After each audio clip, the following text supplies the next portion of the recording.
Hey everyone, welcome back to the garage. In this video I'm going to be mounting the carrier bearing for the drive shaft that I made, and also going to be making some drive shaft loops. In the last video I made the brackets and got the RSX seats all mounted up. Right there, all looking nice.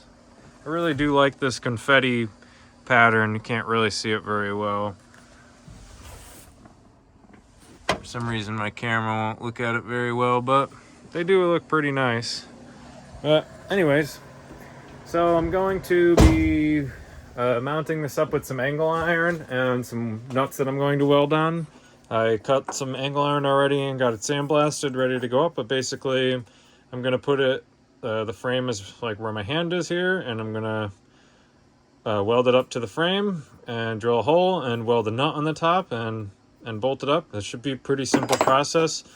And with the drive shaft loops, I was going to make a complete circle and have the drive shaft go through it, but it's a lot more complicated to make something like that out of sheet metal that I have. And you can buy tubes that I could weld the sheet metal to, but I think what I'm going to do is just a traditional loop, but I'm going to double up 1/8 thickness sheet metal, so it's a 1/4 inch at least. I mean, I know it still kind of leaves the a tunnel there that could be punctured, but I'm just gonna do some loops. On regular CRVs, that's how they are, and they come from cars like that, and they're like barely an 1/8 inch thick. So I think if I cut, make it a 1/4 inch thick and do 2-inch wide straps, that it should be better than nothing. So I'm gonna get set up down there and set everything up, and I'll show you what we're working with.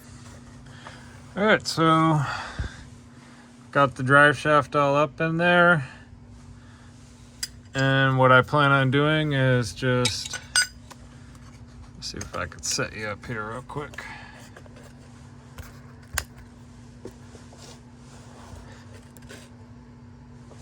So I plan on just taking some angle iron and plopping it right there.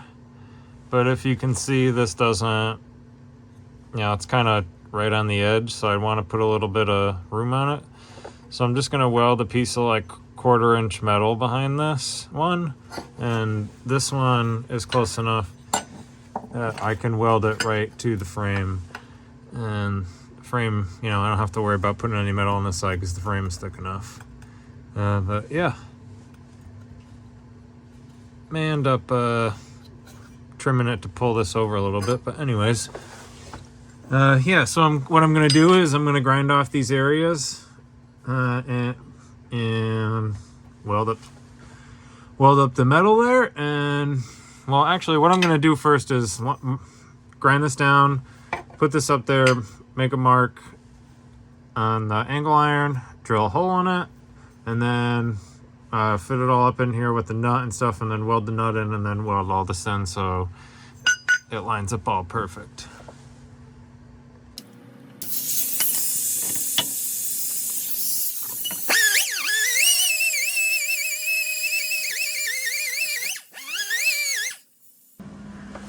Okay, so I ended up cutting 3 tabs of 1/4 inch steel and welding them together, and I'm gonna tack that up there because I needed a little bit more of a spacer than I thought, because I didn't have the drive shaft pushed over to the right side.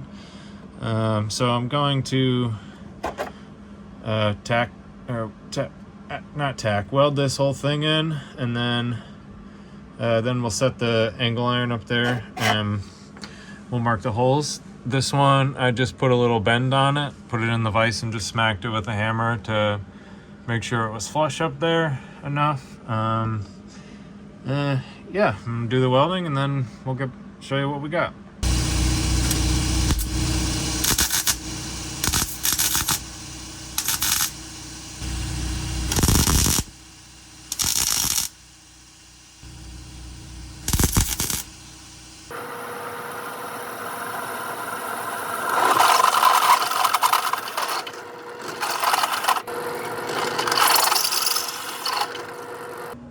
Okay, I got these both drilled out. What I'm gonna do is just to try and save myself a little time, and it's kind of tight down there also. I'm just gonna weld the nuts on now. So I'm just gonna weld it on and eyeball it in the center here. You know, eyeball the center of the play and just tack it all in there, and then we'll set these in the car and run the bolts all the way up and make sure that it's tight to the carrier bearing, and then I'll weld these into the frame.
Okay, well, you get the picture here. I'm going to finish tacking all these up, and then we'll show you what you got with no jack here, or jack stand.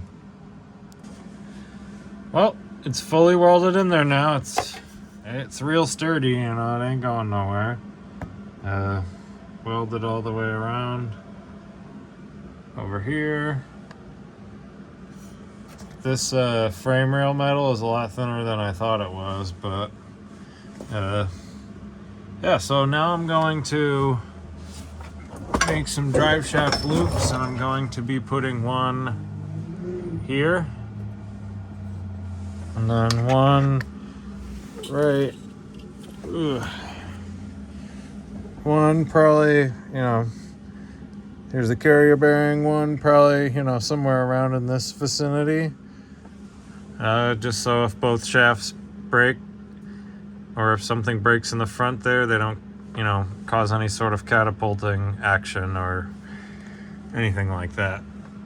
So let's get to that.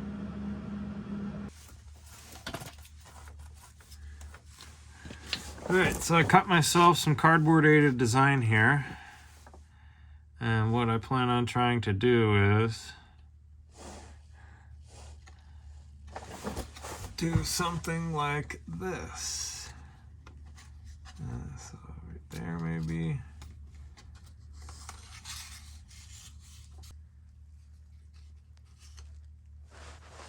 Something like that. So now we'll cut it out of some metal and bend it up.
All right, well, I ended up putting it in here and bending this first piece, and it took me a couple of tries to get it, but the second one, I basically took this 3-inch die out, and I had marked these in the middle, and I just put it over with my hands, both of my hands, and just pressed it down. But the first piece, I had gone in there and got the bends correct where I wanted them in the car, and then conformed these ones to that one. So what I'm going to do now is tack it around, and I'm going to vice grip them together, tack it there, and then vice grip it here, tack it here, and do that all the way around, and then fully weld it, and then I'll drill holes, and then mark the holes in the car and put riv nuts, and then weld the riv nuts in.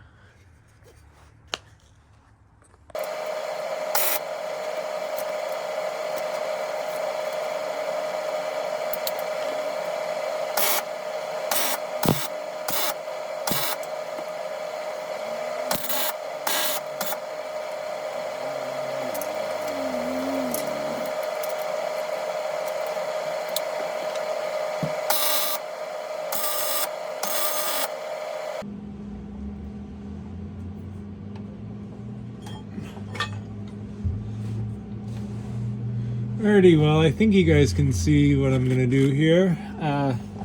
So I drilled some holes into this, and I'm going to mock this up here and put some paint marks there, and then take it off, drill some holes, put a couple of riv nuts, and then weld the riv nuts, and then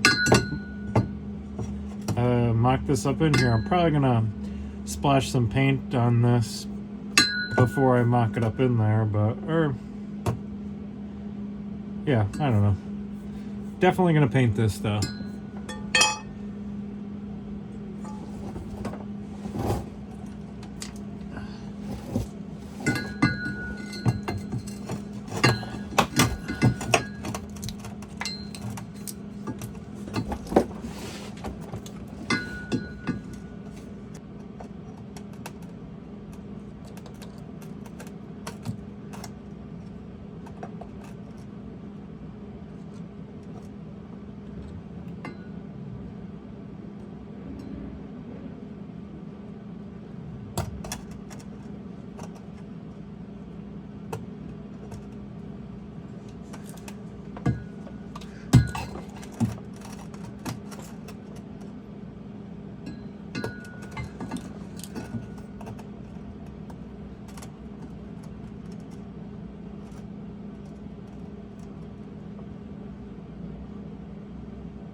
Alright, well, you get the picture. I'm going to do the other side, and then I'll show you the finished product here. Alrighty, well, I ended up fully getting that installed, drilled and installed, and I also ended up making a rear one. So instead of doing a loop, because the tunnel here is pretty tight, for accessibility of getting the bolts with the loop there would have been kind of hard. So this was my original plan to do on the front, but seeing how the spacing on the front is much wider here, and to be honest, it's like, get a better angle for you. The bottom of this frame rail here is like probably like right here. So this doesn't hang very low, but this is a much more open area for the shaft to bounce around, so that's why I did a loop. But on this side, I just decided to do a plate. I cut a 2-inch wide plate here and then doubled it so it's a 1/4 inch thick, and just put some riv nuts in here and fully welded around the riv nuts. So should be, you know, it's not in there tight right now, but you get the picture. It's got, you know, fingers spacing in there. And I also got the carrier bearing mount all painted up and everything. That's in there all nice and tight. Oop, I left this loose to, or unbolted, to show you, to simulate what would happen if the drive shaft broke. But I ended up having to put a Allen bolt over here because of how tight the angle was, and I just need to take these off and put washers down there and there. But this was what happened if the drive shaft was to break. It catches it, and this is pretty much, I have the car high enough now that this shouldn't touch the ground. But even if it does, you know, the shaft, if it was to break here, you know, anywhere in here, it'll just catch it, basically. And these, you know, I wasn't too worried about these ones breaking, but if it does, it will just drag on the ground, and there's no catapulting action. But one thing I forgot to mention in the beginning of this video is that I was waiting to see if my drive shaft could be balanced, but they did end up having to cut this yoke back, or grind the weld back off, and just ever so slightly center the end on there, because there was a little bit of play. And you know, you're really supposed to check those with a dial indicator and stuff like that, but they ended up getting me squared away. The first place I went to didn't even want to touch the drive shaft. They looked at the carrier bearing and said they couldn't hold it. What? So I just want to give a shout out to this place, Overland Drive Shafts. If you're in the CT area, I would highly recommend going here than the other place that's in Connecticut. But here's their information. But I think that wraps up this video. I got the drive shaft fully installed and got the loops in there. And yeah, so if you like this video, hit the like button. And if you want to see what's going to happen next, which could be the Jack Spania Racing shifter, and I have stock shifter cables with a bracket also that can go to the Jack Spania billet shifter. But that might be the next video. But I also might introduce my other Civic that I have that is a D16 turbo that I got a new computer for. I got a new Link GX4 plug-and-play ECU that literally just came in the mail today. So I'm probably going to be messing with one of those two next. But if you want to see what happens, hit the subscribe button and stay tuned. See you later.